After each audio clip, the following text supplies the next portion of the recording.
Muy bien, chicos, buenos días a todos los que no habéis saludado. Vamos a iniciar nuestra actividad del día de hoy. Seguimos con nuestro contenido de curso. Vamos a ver cómo vamos acá. Ya hoy 23 de febrero. Pronto se nos va a acabar el mes. Y trabajaremos el tema de rotación mediante métodos energéticos. Entonces, por favor, quiero comentarles de que les subí la solución del ejercicio número 10, pero pues me noté que hay un inconveniente. Entonces lo voy a volver a subir para que vean cuál es el procedimiento correcto para poder resolver el ejercicio número 10. Para que no tengan dudas acerca de cuáles eran las respuestas correctas y cómo era la solución. Entonces, esperaría subirse hoy por la tarde para que ya lo tengan allí y lo puedan revisar. Porque, pues, vean que ya prácticamente estamos hablando que dentro de una semana tenemos nuestro contenido, nuestro primer parcial. Con el contenido, acuérdense, hasta lo que miremos mañana. No, mañana no, el viernes, perdón. Sí, de lo que miremos el viernes para atrás, 13 clases es el contenido, 12 clases sería, es el contenido de nuestro primer parcial. Entonces vamos a trabajar nuestro tema del día de hoy.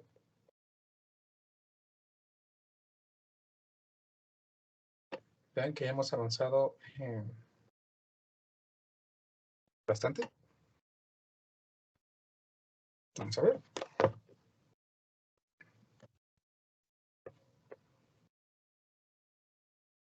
...23 de febrero del 2022.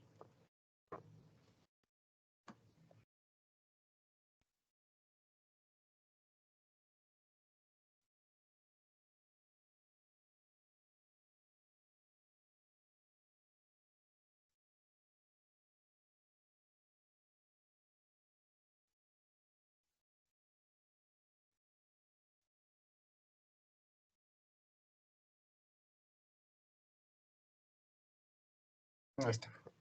Movimiento rotacional mediante métodos energéticos. Vamos a utilizar las ideas que aprendieron en física básica sobre la conservación de la energía. Bueno, más o menos. ¿Se recuerdan que cuando estaban trabajando en física básica, ustedes aprendieron que la energía se conserva siempre que la energía al inicio sea igual que la energía al final? Es decir, aquí yo digo que la energía al inicio tiene que ser igual a la energía al final. Y ustedes aprendieron que principalmente habían tres tipos de energía. La energía cinética, la energía potencial gravitacional y la energía potencial elástica. Tres tipos de energía. La energía cinética, que se daba cuando un objeto se movía, la energía potencial gravitacional, que era cuando un objeto tenía una altura, y la energía potencial elástica, que es cuando un objeto estaba, un resorte estaba comprimido o se estiraba, ¿no? Esos son los tres tipos de energía. Quiero hacer énfasis en que son energía potencial gravitacional y energía potencial elástica. No hablemos únicamente tiene energía potencial, porque la potencial pues, puede ser elástica o puede ser gravitacional. Pero aquí a los movimientos rotacionales le vamos a agregar otro tipo de energía, la energía rotacional. Entonces vamos a resumir. Nosotros hablamos que la energía cinética es la energía cuando un objeto, es la energía que posee un objeto cuando se está moviendo. Que ustedes recordarán que se calcula como un medio de la masa por la velocidad del cuadrado. La energía potencial gravitacional se calcula como la masa por la gravedad por la altura. La energía potencial elástica se calcula como un medio de la constante por la deformación del resorte al cuadrado. Y ahora aprenderemos, o incorporaremos más bien, la energía cinética rotacional, que en su momento aprendimos que es un medio del momento de inercia por la velocidad angular al cuadrado. Cuando un objeto, entonces, contiene estas cuatro energías, en un principio las podemos tomar en esta ecuación, y si las tiene también al final, pues las podemos tomar en esta ecuación. Estos problemas, este tipo de análisis me va a permitir ahorrarme los análisis de torca en algunos casos para poder encontrar rapideces. Vean que aquí relacionamos únicamente rapideces. Por lo tanto, si en algún momento me piden aceleración, pues implicaría que tendríamos que hacer un análisis extra. También esto, bueno, esta ecuación, tienen que recordar ustedes que se cumplía siempre que la energía se conserva, ¿no?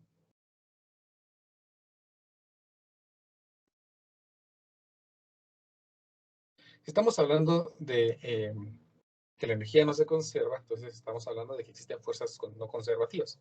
Cuando existen fuerzas no conservativas, recordarán que aprendieron que la energía al inicio, menos el trabajo de las energías que restan, que generalmente es la fricción, es igual a la energía al final. Esto es lo que aprendieron en física básica. Entonces, esto es cuando existen, cuando no hay pérdidas, y aquí es cuando sí hay pérdidas o cuando hay fuerzas no conservativas.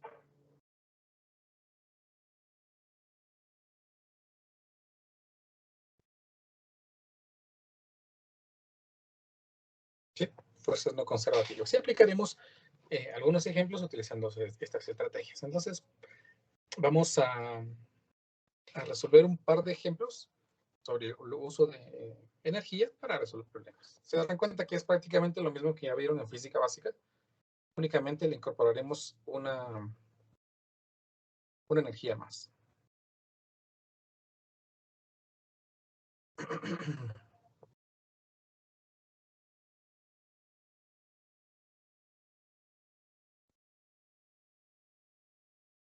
A ver, dice el problema así.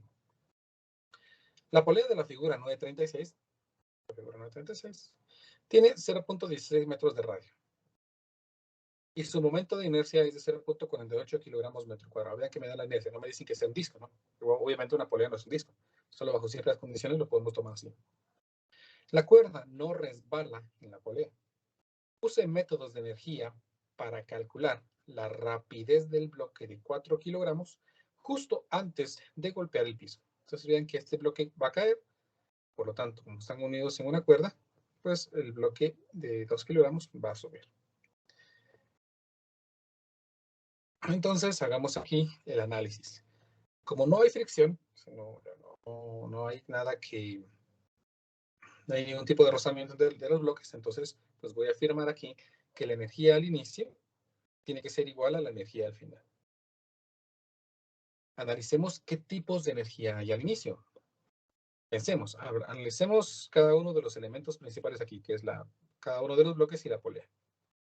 Pensemos, por favor, ayuden. ¿Será que este bloque tendrá energía cinética, energía potencial gravitacional, energía elástica o energía rotacional? ¿Quién me quiere decir? ¿Tendrá la gravitacional? ¿Tendrá la gravitacional? Bien.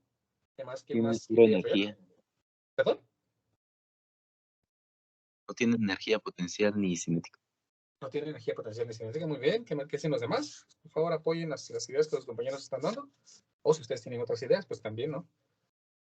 Yo también digo que no tiene potencial y cinética porque no tiene altura y tampoco tiene velocidad.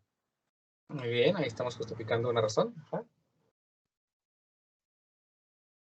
Sí, efectivamente. Si nosotros tomamos nuestra referencia como acá el suelo, entonces este bloque no tiene ninguna altura respecto a esta referencia, por lo tanto, pues no tiene energía potencial gravitacional. No se está moviendo en el instante en que empieza a moverse, ¿no?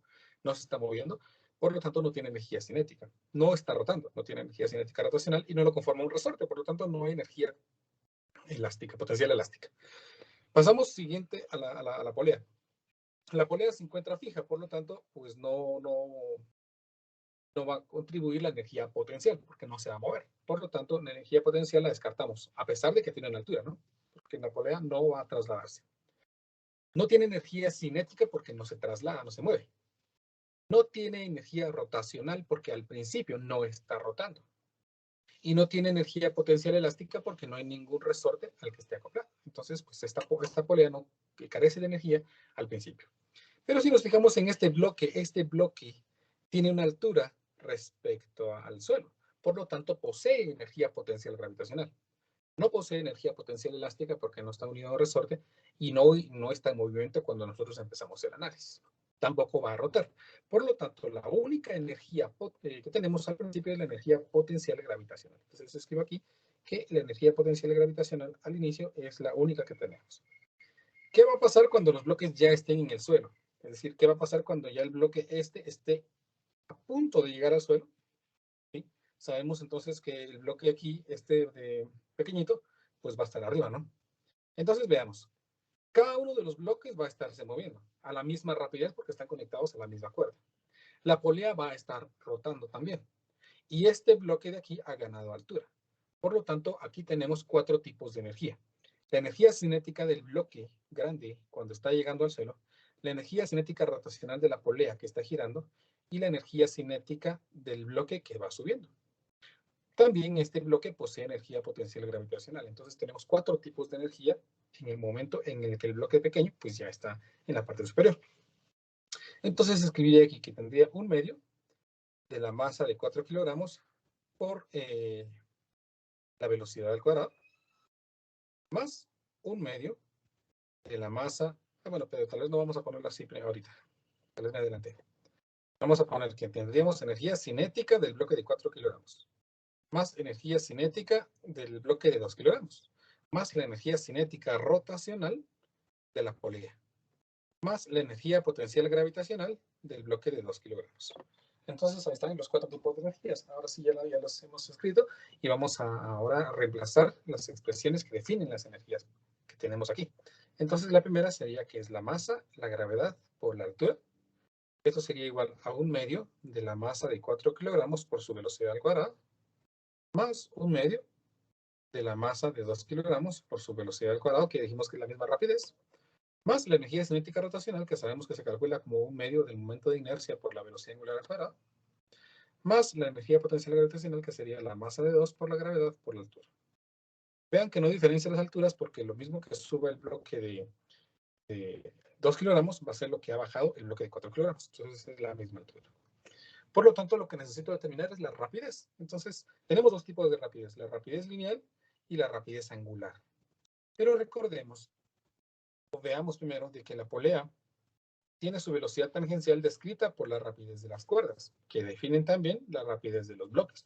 Por lo tanto, la rapidez angular de la polea se relaciona con la rapidez lineal de este modo. Eso significa que, no, perdón, aquí estoy escribiendo mal. Eso es aceleración angular, ¿no? Ahí está. Velocidad angular es igual a velocidad dividida el radio. Por lo tanto, si yo reemplazo esto en la ecuación, me quedaría aquí masa por gravedad, pero que vamos a poner aquí que es masa de 4 kilogramos, es igual a 1/2 de la masa de 4 por la velocidad al cuadrado, más 1/2 de la masa de 2 por la velocidad al cuadrado, más 1/2 del momento de inercia por la velocidad al cuadrado dividido el radio al cuadrado, más masa 2 por gravedad por altura. Así entonces ya solamente tengo una rapidez, que es la rapidez lineal, que es lo que yo necesito. Vamos a despejar el valor de la velocidad para ver cuánto nos da.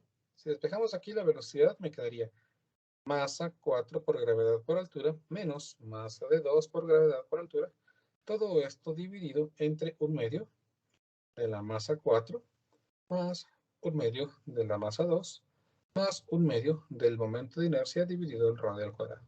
Ahí tendría entonces una expresión que define el cuadrado de la rapidez.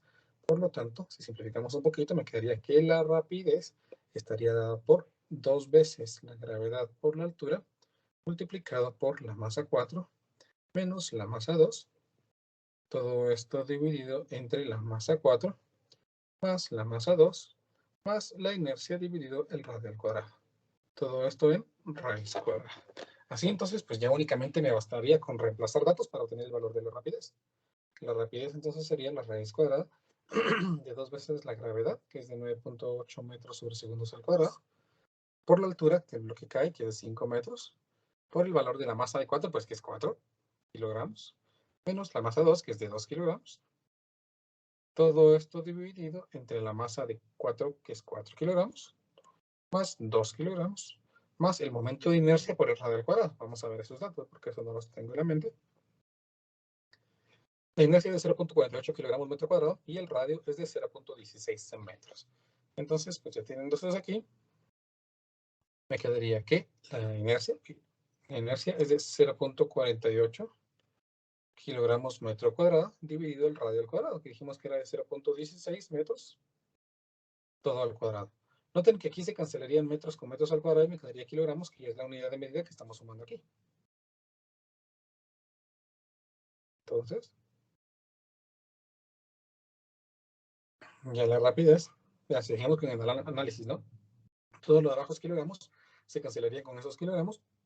Metros por metros más metros al cuadrado, por lo tanto la unidad de medida dentro del radical es metro cuadrado sobre segundo cuadrado, que al salir del radical se convierte en metros sobre segundo. Entonces ingresemos datos a nuestra calculadora para ver cuánto es esto. Se ve. Raíz cuadrada de 2 por 9.8 por 5 por 2 dividido 4 más 2 más 0.48 dividido 0.16 al cuadrado. Y esto me da 2.81 metros sobre segundo, que sería la rapidez con la que el bloque de 4 kilogramos está llegando al cielo, la rapidez con la que el bloque de 2 kilogramos se está moviendo hacia arriba. ¿Estamos?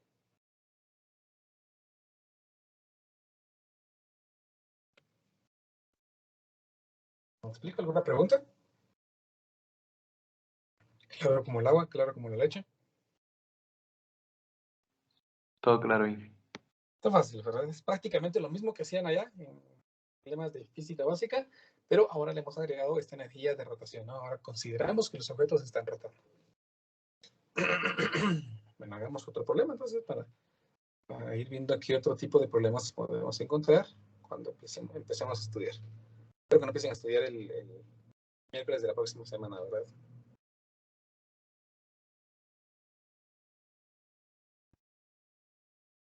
Por ejemplo, 2. Vamos a resolver este. Upa.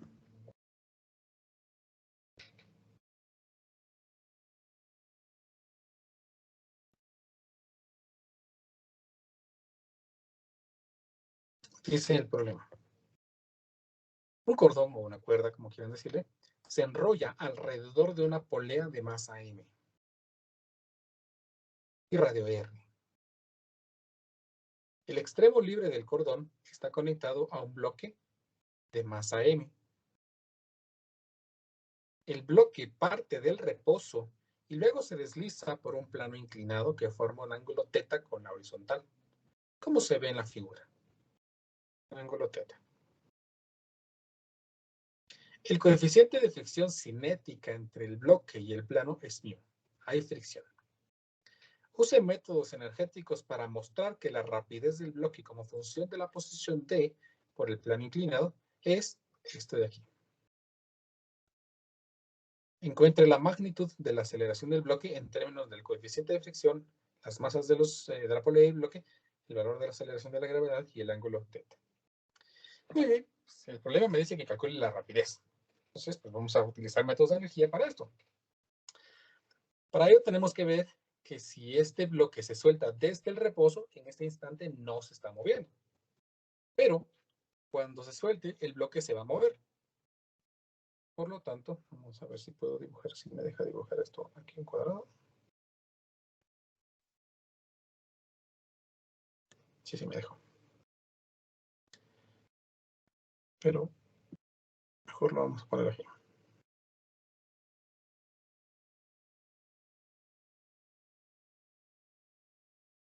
Cuando el bloque empieza a moverse,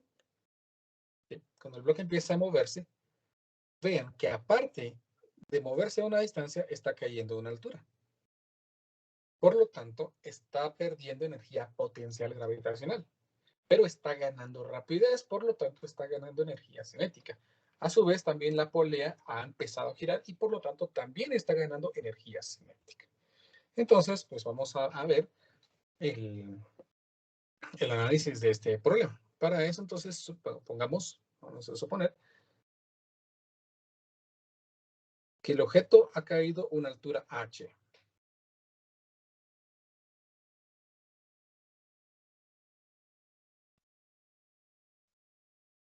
Que se relaciona con la distancia que se ha movido, según lo que el problema indica, la distancia d. Vean que el problema me dice, vamos a ver, use métodos energéticos para mostrar que la rapidez del bloque como función de la posición d por el plano inclinado, es decir, la distancia d es la distancia que se ha movido. Entonces podemos observar que la distancia d y la altura h se pueden relacionar, ¿no? Porque si lo extraemos de allí,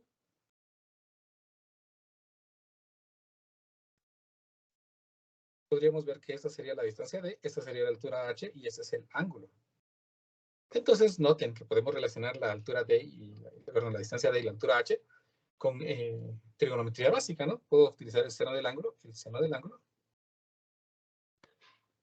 es la relación entre el opuesto y la hipotenusa. Por lo tanto, la altura es d por el seno del ángulo. Ahí está. Entonces ya sé que lo que el bloque se mueve está relacionado con la altura que está cayendo. Ahora sí, empecemos nuestro análisis, ya viendo que el objeto va a moverse. Ya vimos entonces que lo que va a hacer que el bloque se mueva es la energía potencial gravitacional, porque tiene una altura respecto a alguna posición específica. Por lo tanto, yo puedo iniciar aquí que la energía al inicio tiene que ser igual a la energía al final, pero como hay fricción, entonces tenemos que tomar esas fuerzas no conservativas. Por lo tanto, aquí me indica de que tengo que tomar las fuerzas no conservativas, diciendo de que menos el trabajo hecho por la fricción va a ser igual a la energía al final.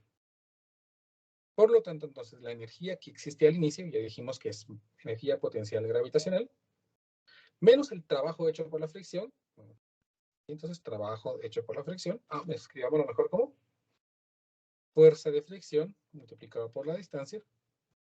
Esto es igual a la energía al final. Cuando el bloque ya se está moviendo aquí, pues como lo acabo de decir, se está moviendo, por lo tanto tiene energía cinética traslacional. La polea también se ha movido, o está rotando, mejor dicho. Entonces tenemos aquí energía cinética rotacional. ¿Sí? Y ahí tenemos entonces pues las expresiones, la expresión que define la energía en ese sistema. Empecemos a desarrollarlo. Primero, la energía potencial gravitacional sería la masa, pero la masa es m, ¿no? La masa por la gravedad por la altura. Menos la fuerza de fricción, que se calcula como normal por coeficiente multiplicado por la distancia que recorre. Eso es igual a la energía cinética, que es un medio de la masa por la velocidad al cuadrado, más la energía cinética rotacional, que se calcula como un medio de la inercia por la velocidad angular al cuadrado. ¿Sí? Recuérdense que aquí tenemos dos velocidades, la velocidad lineal y la velocidad angular, y vamos a tratar de ver cómo se relacionan.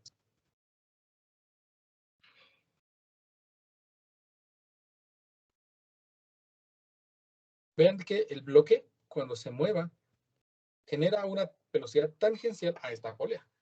Vean que el problema no me indica de si la polea es un disco o no, pero vamos a suponer que es un disco, porque no me habla nada de momento de inercia, ¿no? Entonces vamos a suponer que es un disco, a ver qué pasa. Por lo tanto, vamos a ver otra cosa que me haría falta, es la fuerza normal, ¿no?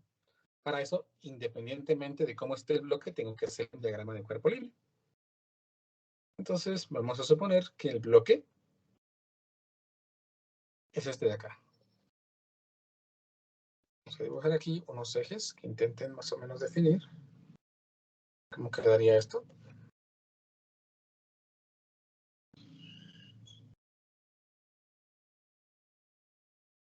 Ahí está. Entonces, la normal sería la fuerza que es perpendicular a la superficie. Entonces, aquí pongo normal.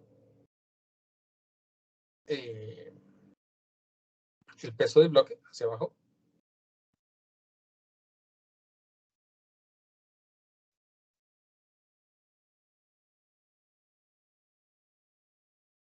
La tensión que lo sostiene. La fuerza de fricción que lo mantiene en esa posición también. ¿Vean? La tensión, la fuerza de fricción, la normal, el peso, y son las únicas fuerzas, ¿verdad? El ángulo formado entre la vertical inclinada y el peso es el ángulo θ. Por lo tanto, si hacemos una sumatoria de fuerzas verticales, o una mejor sumatoria de fuerzas en Y, siendo el eje Y este de aquí, esto sería igual a 0, porque no se mueve en ese eje, ¿no? Por lo tanto, la normal menos la componente del peso, que sería peso por el coseno del ángulo, sería igual a 0. Lo que me genera que la normal es igual al peso, o sea, la masa por la gravedad por el coseno del ángulo. Y ahí tenemos entonces, pues, la fuerza normal. Entonces, eso me permite ya reemplazarla en esta expresión. Llevo entonces aquí que sería la masa por la gravedad por la altura. La altura en términos de D ya la habíamos visto, ¿no? La altura en términos de D es D por el seno del ángulo. Entonces yo escribí aquí D por el seno del ángulo menos la normal, que ya vimos que es masa por gravedad por el coseno del ángulo. Entonces escribí aquí masa por gravedad por coeficiente por D por coseno del ángulo. Eso es igual a un medio de la masa por la velocidad al cuadrado más un medio del momento de inercia, que vamos a asumir que es una polea. Vamos a ver si lo que estoy asumiendo es verdadero. La inercia de un disco pues sería un medio de la masa por el radio al cuadrado por la velocidad angular, que dijimos que es velocidad lineal dividida el radio, todo al cuadrado. Sigo simplificando, vean que aquí podríamos sacar un factor común, ¿no? En esta expresión, hay algunos elementos comunes, que es la masa, la gravedad, la distancia. Y dentro me quedaría únicamente seno del ángulo menos coeficiente por coseno del ángulo. Eso es igual aquí a lo que va quedando aquí, que sería un medio de la masa por la velocidad al cuadrado, más, aquí me quedaría un cuarto de la masa por la velocidad al cuadrado. Vean de que el radio al cuadrado se cancelaría con esto. De esto entonces llevo de momento que la masa se puede cancelar. Si no estoy mal, vean. Ah, no, estoy mal, perdón. Aquí tengo un error. Porque esta es la masa del bloque, ¿no? Y la polea no tiene la misma masa, sino es una masa minúscula. Ahorita que vi, hay un pequeño error. Aquí es la masa de la polea, porque estoy calculando el momento de inercia de la polea. No sé si no se habían dado cuenta y no me querían decir, o se habían dado cuenta y les había dado pena de decirme. A ver, pues, entonces ya, ahora sí, no se cancela la masa. Entonces, aquí me quedaría masa por gravedad por distancia por el seno del ángulo menos el coeficiente por el coseno del ángulo. Esto es igual, si sacamos aquí también un factor común, me quedaría un cuarto de la velocidad al cuadrado, y aquí me quedaría 2m más m. Finalmente, entonces, ya puedo despejar la ecuación de velocidad. Me quedaría aquí 4 veces la masa por la gravedad por la distancia por el seno del ángulo menos el coeficiente de fricción por el coseno del ángulo, y todo esto dividido entre 2m más m, y eso sería la velocidad al cuadrado. Por lo tanto, si le sacamos una raíz cuadrada, ya me quedaría el valor de la rapidez. Y así entonces hemos encontrado la expresión que define la rapidez de ese bloque en términos de la distancia d. Sin embargo, el problema me decía que mostrara que era una expresión que ellos ya tienen allí. Pues vamos a comparar si se parece a la expresión que nosotros hemos calculado a la expresión que ellos tienen aquí. Entonces le vamos a tomar una captura.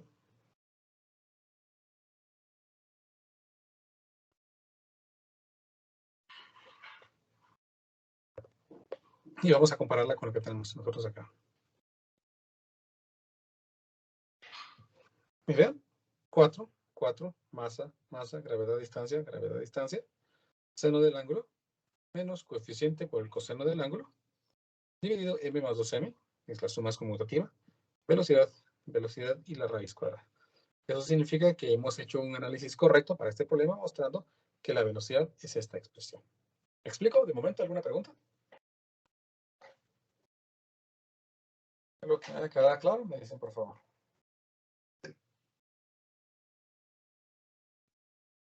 Ingenieros, Dígame. por ejemplo, si no hubiera sido el momento de inercia de un cilindro, ahí tendríamos que colocar otro. Sí, hubiéramos tenido que colocar. Yo me imagino que aquí tal vez les faltó decir eso, ¿no? Porque si no, el problema me hubiera tenido que decir que el momento de inercia es I, ¿no? Por ejemplo. Entonces ya tendríamos todo el análisis en vez de esta expresión, hubiéramos dejado I. Entonces aquí la ecuación me hubiera quedado en términos de I. Por eso es que noté que como no había un momento de inercia, teníamos que asumir que el disco era una polea. No, que la polea era un disco, perdón.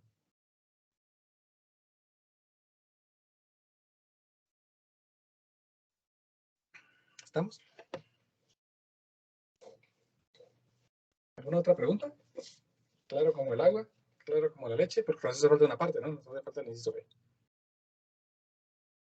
Encuentre la magnitud de la aceleración del bloque en términos de mu, m, g y teta.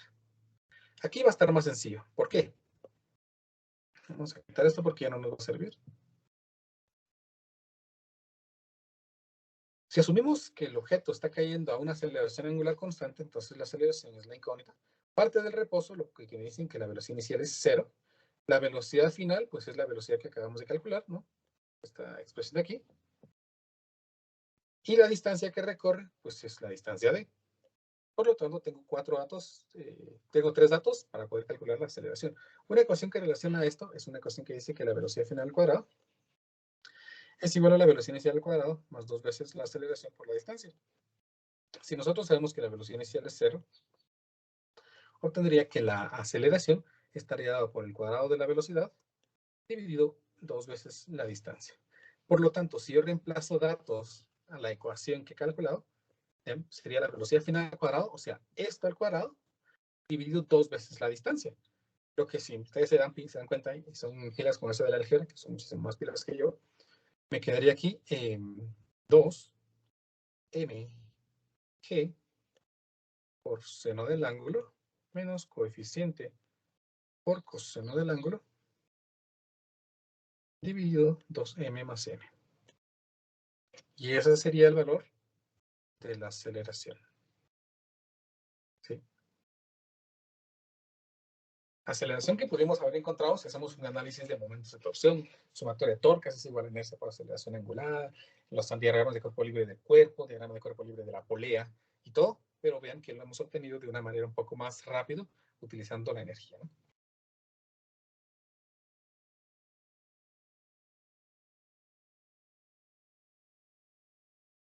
¿Estamos? ¿Alguna otra pregunta?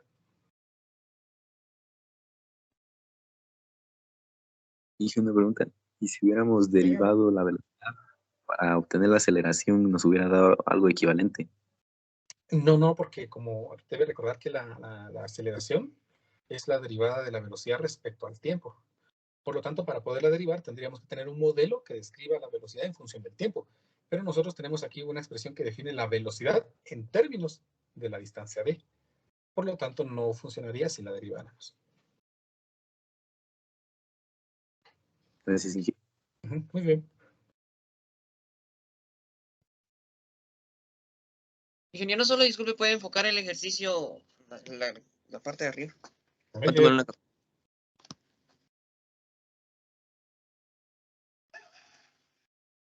¿Estamos? Hagamos otro. Tenemos 15 minutos todavía.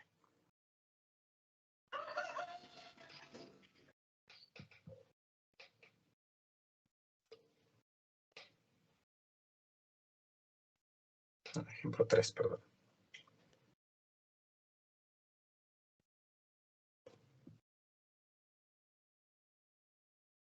Uy.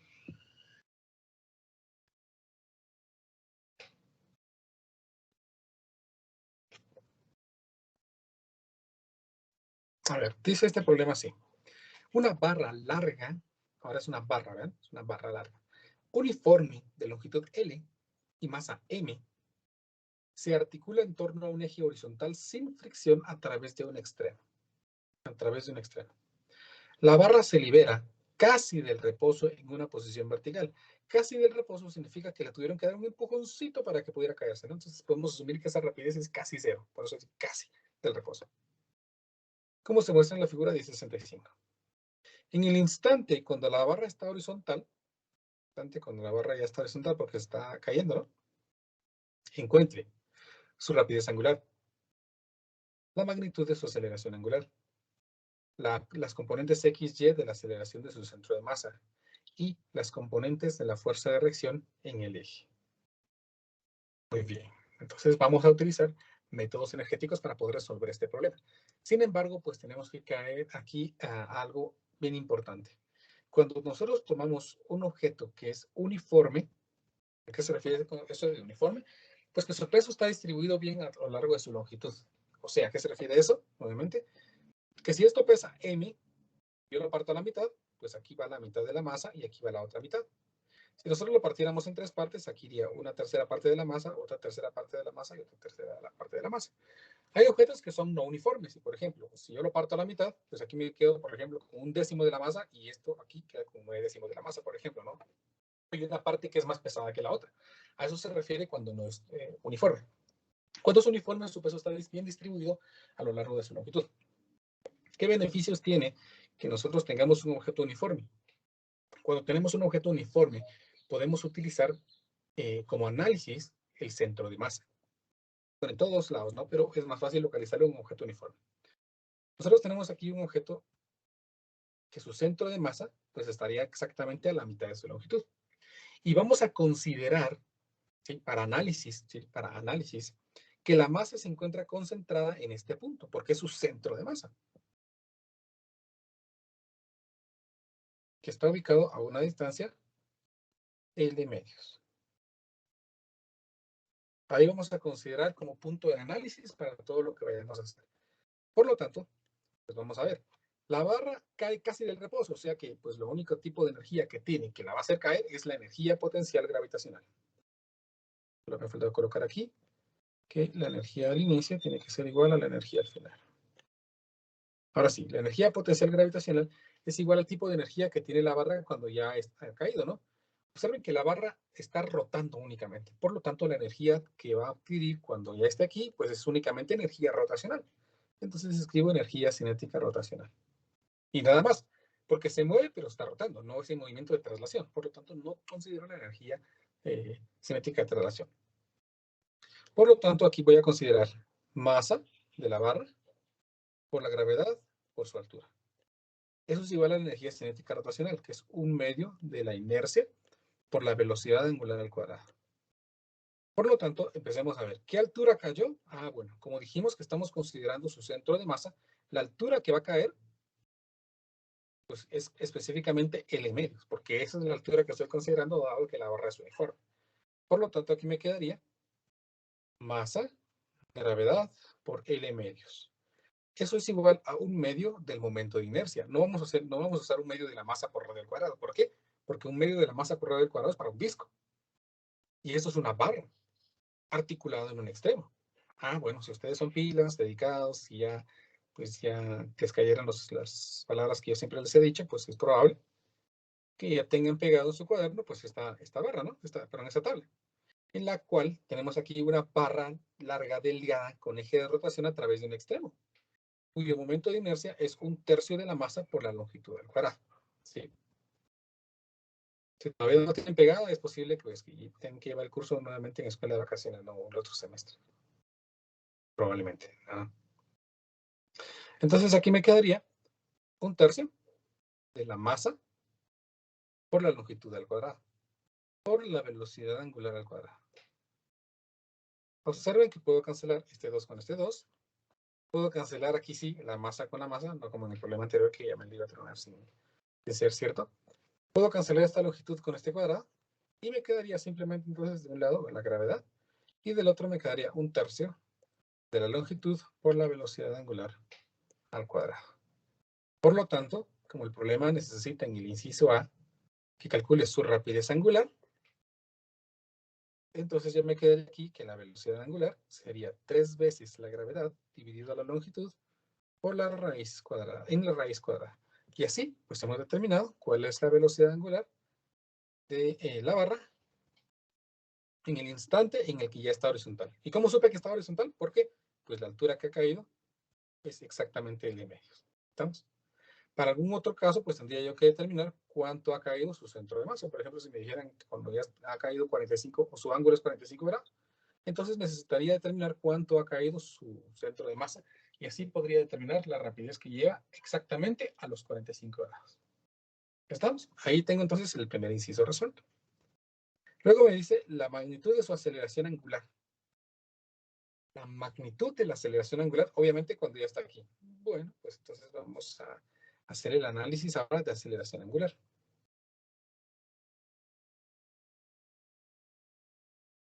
Algo importante de esto es que la aceleración angular no es constante.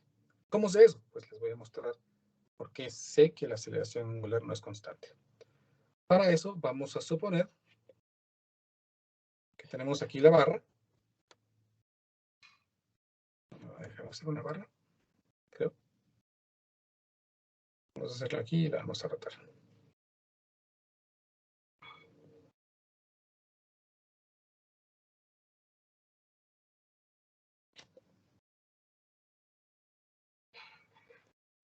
Ahí está.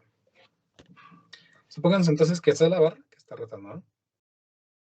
Su centro de masa, pues ya dijimos que está exactamente a la mitad. Ese sería su centro de masa. Por lo tanto, el peso se está aplicando aquí. El peso. La barra inicialmente se encontraba aquí, ¿no? Ese sería el eje en el que se encontraba, digamos. Por lo tanto, la barra ya se ha movido un ángulo teta. O ha rotado un ángulo teta.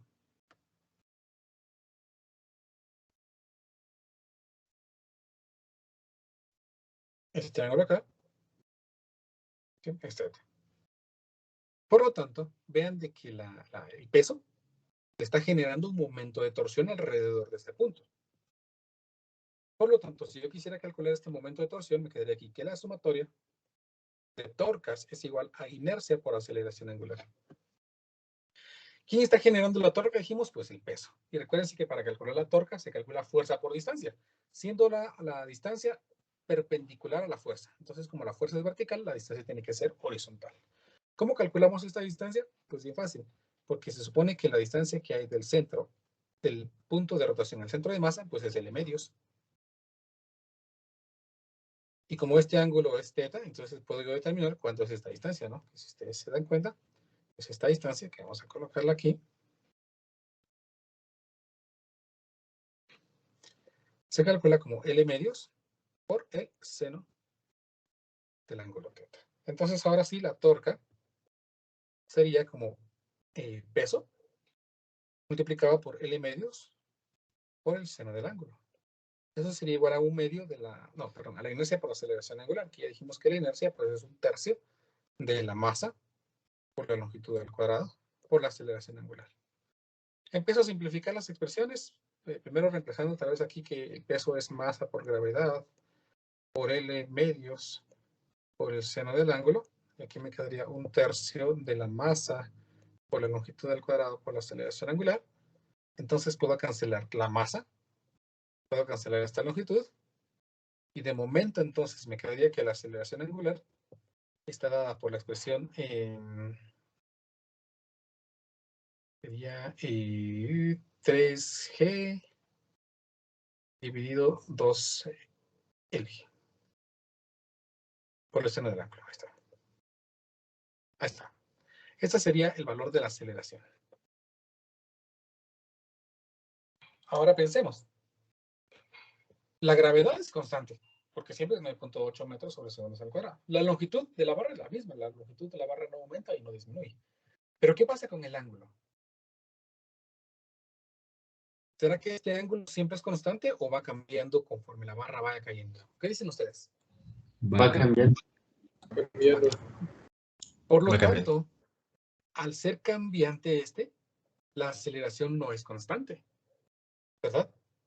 Esto implica entonces que la aceleración va cambiando conforme la posición en la que se encuentre la barra midiendo el ángulo respecto a esta vertical. ¿Cuál va a ser el ángulo formado con la barra y esa vertical cuando ya la barra esté horizontal? ¿Cuál es este ángulo? En radianes.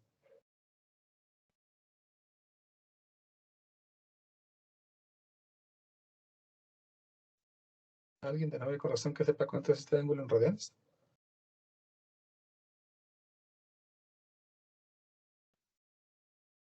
¿Nadie sabe cuánto es este ángulo en radianes? ¿El de 90 es pi medios?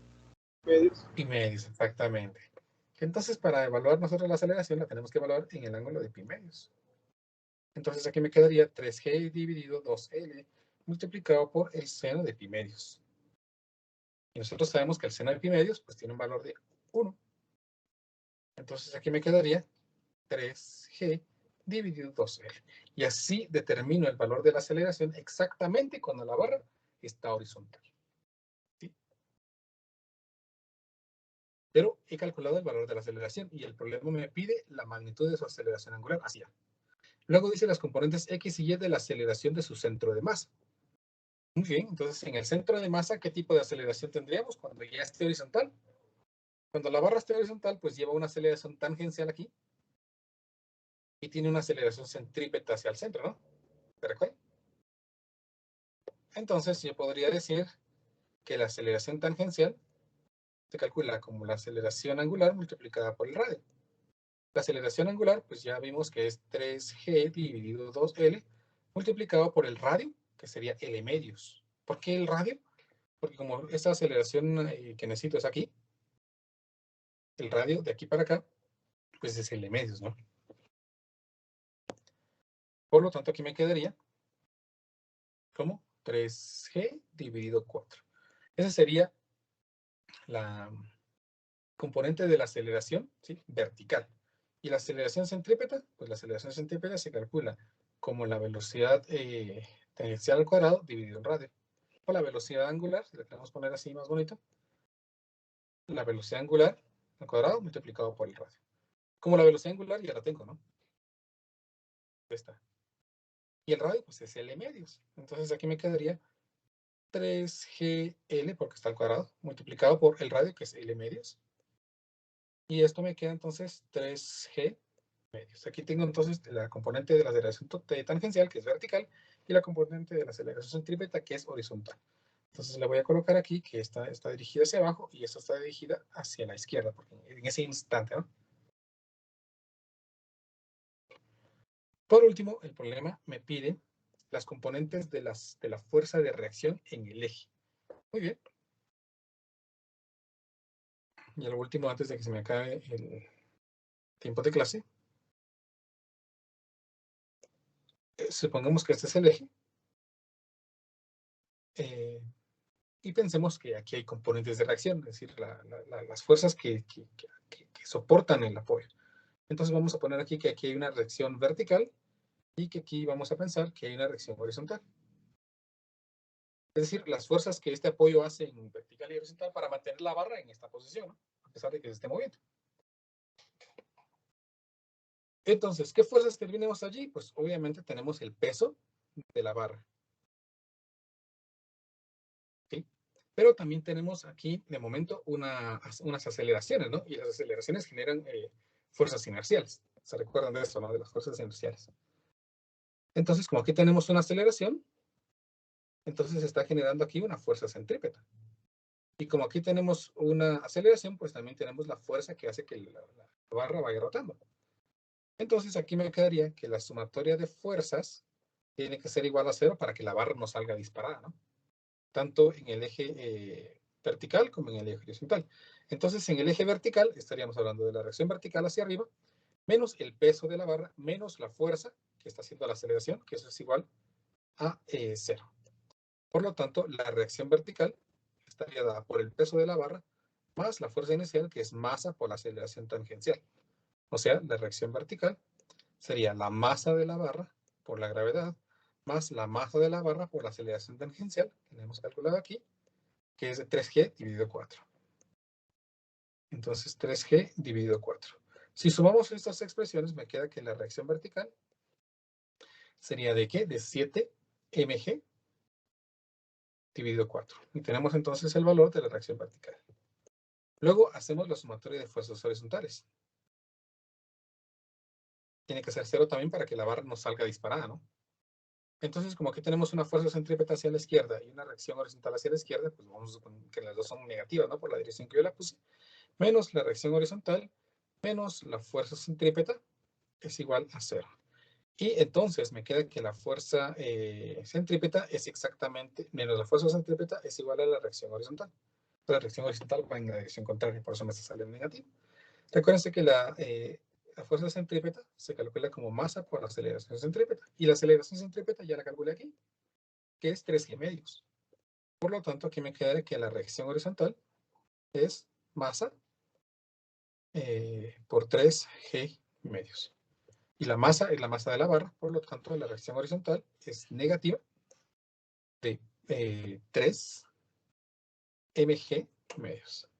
Este negativo me está indicando de que la reacción horizontal no es hacia donde yo lo estoy poniendo, sino está al otro lado, ¿no? Está empujando. ¿Estamos? Entonces, así hemos resuelto nuestro problema. Recordando un poquito de las fuerzas inerciales que aprendieron en física básica. Hasta aquí entonces la clase del día de hoy.